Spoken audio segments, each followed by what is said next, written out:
वर्तमान सबुठारु बड़ खबर पेट्रोल पंप कर्मचारी 12 लाख टंका लुटि नेले दुर्बृत्त टंका लुटि नहीं खबर आसुची सोररू। ए दुई पेट्रोल पंप कर्मचारी जहाँकि टंका डिपोजिट करने बैंक जाउथिबा बेले दुईटी मोटरसाइकेल रे 4 जन दुर्बृत्त आसीथिले और पेट्रोल पंप कर्मचारी को भयभीत करने प्रथमे गुड़ी फुटाई से सफल नहेबारु पेट्रोल पंप कर्मचारी उपर को गुड़ी माड़ करथिले और सेही गुड़ीमाड़ समय जड़े पेट्रोल पंप कर्मचारी आहत होइथिबा बेले से समय सुजोग नहीं अन्य पेट्रोल पंप कर्मचारी 12 लाख टंका लुटि नहीं अभियोग सामना को आसी। 4 जन दुर्बृत्त बाइक रे आसिछंती और सेमाने टंका लुट करिसेंती।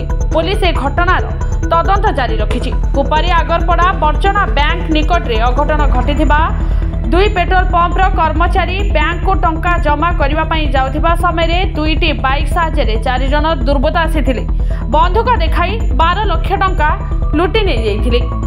ब्यूरो रिपोर्ट आम गाँ खबर लाइव।